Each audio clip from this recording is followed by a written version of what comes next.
If I hold this bowling ball at some height, then we say that the ball has gravitational potential energy.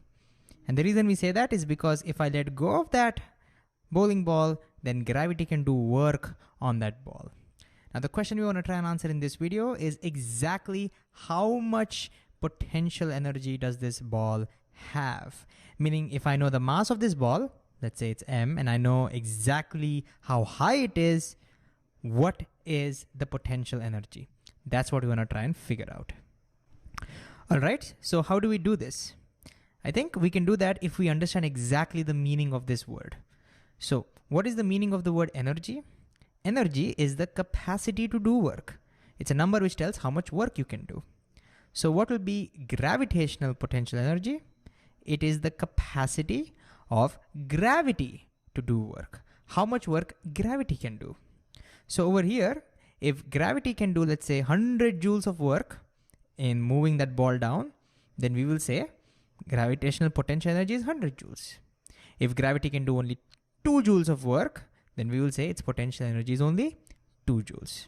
Okay, so from this we can immediately say the gravitational potential energy by definition should equal how much work gravity can do on the ball.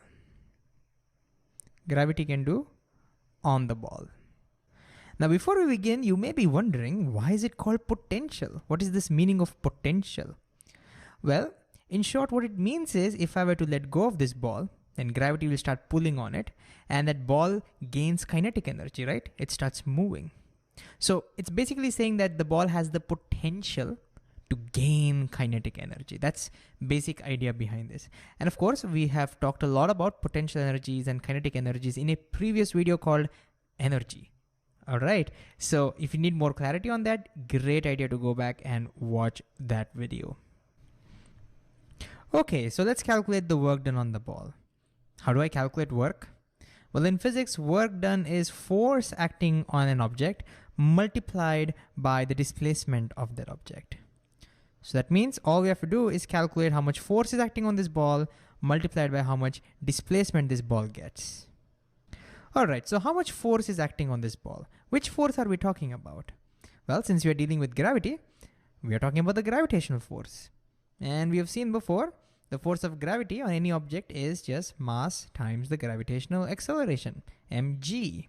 We also call this as the weight of that ball. Okay, and how much displacement can this ball get? Well, if I just drop this ball, the ball will fall all the way from here to here. And so the displacement of that ball is just going to be the height. And so what do you think will happen if I multiply force and displacement? What will I get? Can you just pause the video and think about this? All right, we'll get force, which is the weight mg, times displacement, which is the height. And so this is the gravitational potential energy of the ball. It's m times g times h. Let's take some numbers. Let's say the mass of our bowling ball is 2 kilograms. And imagine we raise it to a height of, say, 3 meters. Can you calculate how much potential energy this ball will have? Go ahead, substitute and see how much you'll get. Okay, so if we substitute, we'll get mass, which is 2 kilograms. I'm not going to write the units. And the reason for that is because I already know the units of my potential energy. Since the energy is the same as work done, the unit of energy will be the same as work done, which is joules. And everything is in standard units, so our answer is going to be in joules. Okay, so I'll not put in the units. So 2 kilograms times g. How much is g? G is 9.8, but we can take it as 10. We can round it off.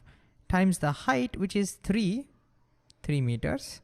And how much does that give us? That gives us 3 2s are 6. 6 times 10 is 60. So the potential energy of this ball is 60 joules. And what does that mean? This means that if I let go of this ball, then gravity will do 60 joules of work in pushing that ball or pulling that ball from here to here. Now, before we wrap up this video, one doubt I always had is, should I calculate this height always from the ground itself? Here's what I mean. Imagine I'm holding a bowling ball on the first floor of a building. Now to calculate the potential energy over here, should I calculate the height from the floor of that room? Or should I calculate the height from the ground floor of that building? Which height should I take? What do you think? This was my biggest confusion. Well, you can take any height you want. It all depends upon the situation. For example, if you're dropping this ball on the first floor, then it'll go and hit the floor over here. This is the lowest point, right? So this is kind of the ground for us. In that case, it just makes sense to say that this is the height. And so we'll get a smaller value of potential energy. And that means gravity can only do work from here to here. So less potential energy. On the other hand, if you were to take that ball and throw it outside the balcony, first of all, you should never throw a bowling ball outside the balcony, but let's say you did. Now, that ball can fall all the way down to the ground. So now it makes sense to say this is the height of that ball, and so you'll get a larger potential energy for that same position because now gravity can do more work from here all the way till here. So yeah, your potential energy completely depends upon what you choose as your ground, and you're free to choose whichever level you want as your ground. And what I like to do is, whenever I'm calculating potential energy of any object, I will take the lowest point that object can go as my ground and calculate the height from there.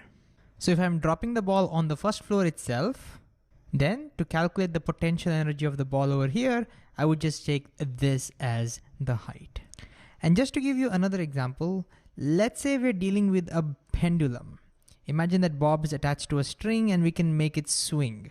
And now if I want to know what is the potential energy of the ball over here, again, I will think what is the lowest point that ball can come in this experiment. So here, if I let go of the ball, notice the ball can swing to this. This is the lowest point the ball can come. After that, the ball will go up there, right?